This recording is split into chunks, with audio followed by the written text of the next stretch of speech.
semakin baik lagi. Itu yang paling tidak bisa dilupakan atau tidak bisa diabaikan selain dari winning mindset yang tadi sudah disampaikan oleh Bunda Lala. Kenapa saya bilang seperti itu, Bapak Ibu? Pertama kali Bunda Lala join bisnis ini, saya tidak percaya bahwa MCI bisa membawa saya pada titik terjauh sampai saat ini. Saya tidak percaya. Bahkan saat itu, mungkin kalau ada yang tahu kisah saya di VS, saya sudah sampaikan. Saat itu saya bilang sama Bunda Lala, kamu hati-hati loh, jangan-jangan kamu korban penipuan loh, saya bilang. Ini jangan-jangan bukan bisnis loh, jangan-jangan ini money game loh, permainan duit loh. Kenapa? Waktu itu saya di Medan, jabatan saya Kasat Serse di Langkat. Saya menjabat sebagai Kasat Reskrim di Langkat. Bunda ini tiba-tiba kenal dengan upline-nya itu ya di Kalimantan, kemudian ditawari nano spray. Itu baru 3 bulan, tiba-tiba Bunda sampaikan ke saya kalau dia mau berangkat ke waktu itu ke Hong Kong. Bayangkan 3 bulan dia sudah dapat reward berangkat ke Hong Kong. Saya bilang, kamu yang bener ini, saya bilang. Jangan-jangan nanti di sana diculik orang nggak pulang ke Indonesia, saya bilang. Awas kamu ya, saya bilang. Gak ada nih, nggak bener ini. Masa ya 3 bulan ada orang bisnis bisa langsung berangkat ke Hong Kong, saya bilang. Nah terus akhirnya, oke, sekarang gini syaratnya, ya. Kalau sama upline, ya Bunda Sinta yang ada di Kalimantan, saya izinkan kamu untuk berangkat. Tapi syaratnya harus sama upline ya, sama Bunda Sinta ya. Kalau nggak sama upline, saya nggak izinkan kamu berangkat sendirian. Kamu nggak kenal siapa-siapa, diam saya kamu nggak pernah ketemu dengan leadernya, kamu juga nggak pernah kenal dengan orang-orangnya. Selama ini kamu hanya jalan melalui online, tapi bisa dapat reward berangkat ke Hong Kong, bayangkan. Waktu itu saya masih skeptis, jujur. Saya bilang, nanti pasti dia kapok sendiri nih, gue bilang. Bosen sendiri dia nih, gue bilang. Nggak percayalah, ya kan? Mana ada bisnis hari gini tiba-tiba 3 bulan berangkat ke Hong Kong, ya kan? Sampai kemudian pulanglah dia ke Indonesia. Wah, di Indonesia tuh ceritanya, pokoknya, ya tau nggak begini. Wah, kita dilayanin betul, kita diservis banget, servisnya semua bintang 5 semua katanya.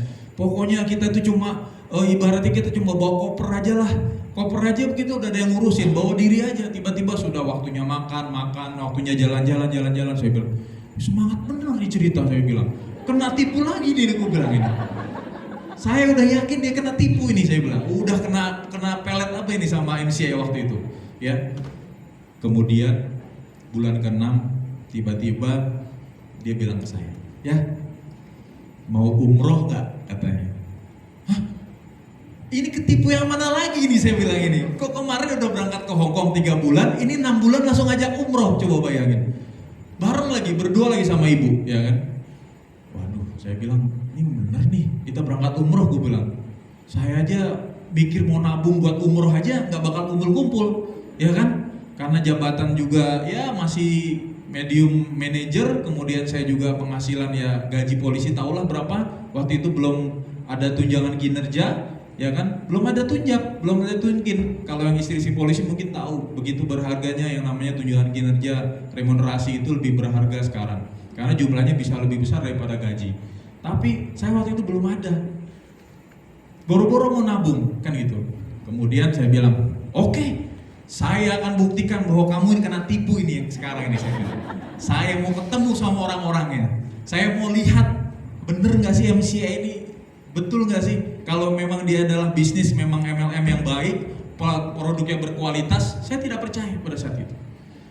Berangkatlah saya umroh, ya, berangkat umroh, dan wah, masya Allah, luar biasa. Saya sampai merinding.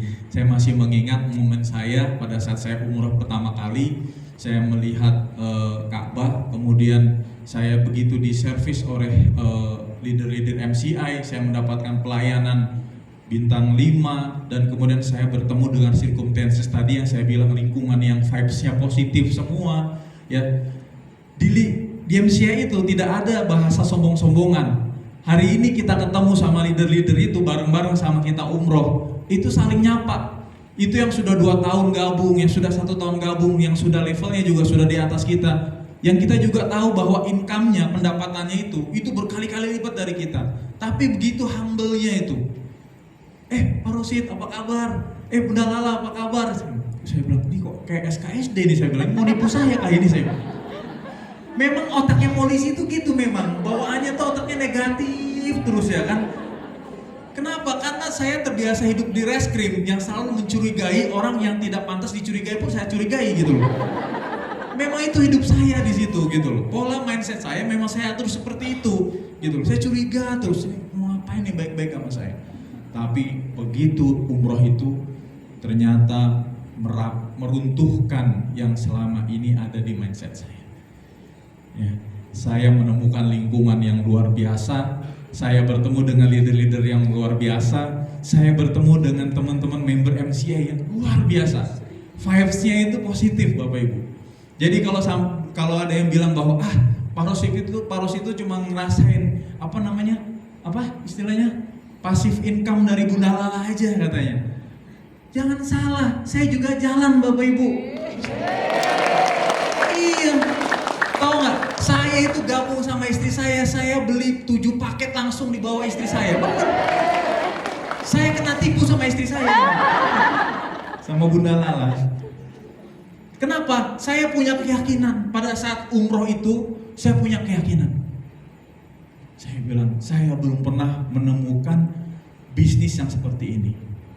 Kalau bicara masalah MLM, ya, saya sudah banyak beberapa kali bergabung atau mencoba bergabung atau mencoba jalan dengan yang lain.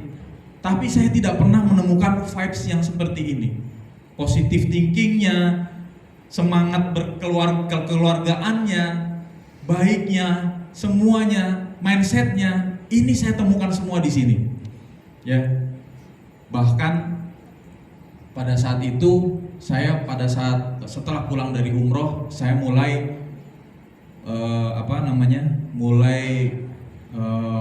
presentasi kepada anggota-anggota saya, kepada masyarakat yang lapor tempat saya. Jadi kalau ada orang datang itu tiba-tiba buat laporan polisi, Pak, saya mau buat laporan polisi, kenapa? Saya kena tipu Pak, kan gitu kan. Coba jelaskan, gini. Terus saya bilang, masalah sih, ini bisnisnya memang nggak bisa ini, penipuan ini. Saya bilang, Mas ditipu aja, coba ikut saya bilang, sampai kayak gitu. Sampai yang nggak habis pikir itu, tahanan Bapak Ibu, tahanan, ya kan? Kenapa kamu nyuri? Saya bilang, Pak, saya butuh tambahan duit Pak, saya nggak ada penghasilan Pak, gini. Makanya bisnis dong, kamu mau ikut bisnis nggak sama saya bilang, coba. Tahanan ini, saya takon, saya tanyakan, saya prospek, saya presentasi gitu loh. Saking saya beliefnya setelah saya umroh itu mindset saya berubah 180 derajat terhadap bisnis MCI. Kenapa? Saya percaya produknya, saya percaya kualitasnya. Ya. Jadi kalau dibilang bahwa kalung ini yang saya pakai, ini hanya sekedar gimmick aja, bahwa supaya saya nggak dimarahin sama Bunda Lala, itu salah. Memang kadang-kadang kalau ketinggalan Bunda Lala sering marah, tapi bukan karena itu, ya. Karena ini sudah menjadi kebutuhan buat saya. Tensi saya itu cenderung tinggi. Nah, kalau dengan menggunakan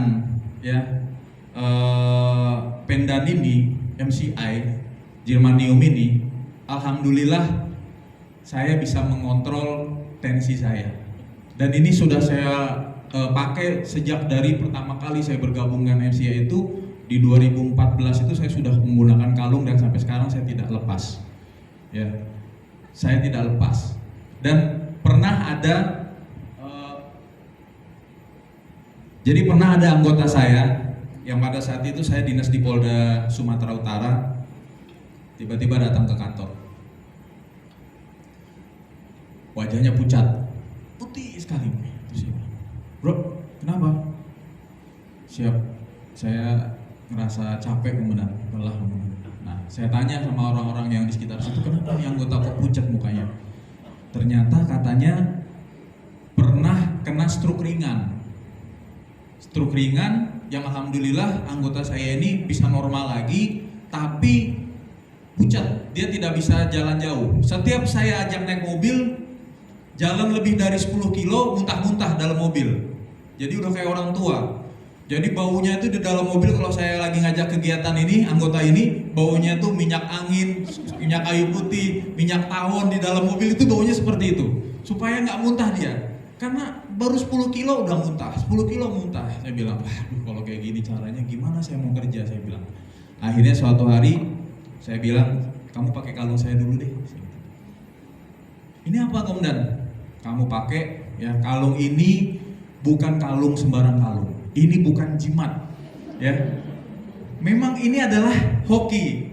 Kalau Anda tidak punya uang, jual ini, Anda pasti punya uang. Kan hoki ya kan? Menghasilkan betul kan? Tapi bukan hokinya itu. Ini saya bilang kamu pakai dulu, kamu rasakan manfaatnya. 3 hari kemudian dia masuk kantor. Saya tanya, bro, dipakai kalungnya? Siap. Saya lepas komandan, ada di mobil. Loh, kenapa? Di mobil. Siap. Saya pakai pusing sekali komandan katanya. Kepala saya rasanya mau pecah, nyut gitu loh. Saya bilang ini pasti ada masalah, something wrong ini ya kan. Saya tanya Bunda Lala, "Mah, ini kenapa?" Oh, mungkin itu memang ada sesuatu yang salah di di metabolisme tubuhnya si anggota ini. Oke, kalau gitu saya bilang, kalau sakit dilepas. Nanti kalau sudah sehat udah pakai lagi kalau sudah enak, saya bilang ya. Ketika sakit lepas, nanti kalau sudah enak pakai lagi. Akhirnya dia seperti itu. 2 minggu kemudian, ini kalau saya masih dipinjam sama dia nih ya kan. 2 minggu kemudian tiba-tiba dia nelpon sama saya. Itu hari Sabtu kalau nggak salah itu. Komandan katanya, yuk ada apa? Saya pikir ada masalah apa kan? Saya sudah sampai di Langsa, Aceh. Perbatasan Aceh sama Sumatera Utara. Jadi dia nyupir sendiri. Saya sudah sampai Pangkalan Susu nih komandan katanya. Saya nyupir sendiri. Padahal jarak dari Medan ke Pangkalan Susu itu 2 jam lebih, dan itu jarak kurang lebih sekitar 60 km lebih. Hampir 70 atau 80. Kamu nyetir sendiri? Saya bilang. Saya nyetir sendiri komandan. Saya pakai kalung dari komandan. Rasanya enak sekali komandan, saya bilang. Kok bisa? Saya bilang. Kok kamu nggak takut? Enggak komandan, saya ngerasa sehat komandan. Akhirnya besoknya masuk kantor, benar. Dalam waktu 3 minggu dia menggunakan ini, wajahnya itu sudah merah. Wajahnya itu sudah merah, sudah tidak pucat lagi. Sudah tidak ada pucatnya lagi. Dia setiap saya ajak kegiatan aman, nggak pernah muntah di jalan lagi. Ya kan? Terus saya bilang, kamu berarti sudah merasakan manfaat produknya. Siap, betul komandan. Tapi beli dong sama saya, pakai punya saya gratis terus dong, saya bilang. Siap komandan, saya beli komandan. Akhirnya dia beli dia beli 2 loh, buat istrinya juga loh. Ya kan? Itu adalah closingan pertama saya, dan masih banyak closingan lagi. Ya kan? Kalau bisnis ini bisnis tipu-tipu, saya pada saat Kasubdit Krimsus kemarin, Kasubdit 1, saya menjabat sebagai Kasubdit Indaksi sebelum saya jadi Kapolres. Ya, saya Kasubdit Indaksi di Polda Jawa Tengah. Itu yang namanya penipuan terhadap kasus penipuan, masalah money game, masalah investasi bodong, itu banyak sekali laporan yang kita terima. Tapi apa yang saya dapatkan terhadap MCI ini, alhamdulillah saya sudah bisa buktikan sendiri bahwa semua yang dijalankan di MCI ini adalah legal. Ya, semua regulasinya itu semua ada. Dan saya sudah merasakan nikmatnya sampai sekarang. Kenapa? Sudah sehat, finansial juga dapat, bener nggak? Iya. Coba bonusnya Bunda Lala itu tadi, ya kan? Bonusnya Bunda Lala itu, saya bilang, begitu 8 bulan tadi udah pesan rumah, saya udah curiga. Ya, ayo kita pesan rumah. Ayo, gue bilang, cari rumah. Ayo, gue bilang kan. Saya ajaklah ke perumahan yang tipe 72, ya kan? Tipe 72, tipe 48 dulu, tipe 48, kecil-kecil rumahnya, aku bilang. Ini mah bagus, aku bilang. Jangan yang kayak gini lah, katanya kecil bener rumahnya, katanya. Saya pikir, saya udah lihat harganya, udah tepuk jidat ini, ya kan? Ini yang namanya saya itu pindah ke Medan, Bapak Ibu bayangin. Pindah ke Medan itu saya tidak bawa duit sama sekali, bahkan saya untuk kepindahan saya ke Medan, pangkat kapten ini, pangkat AKP, saya harus utang sama tante saya itu 30 juta untuk saya pindah ke Medan. Bayangkan. Ya.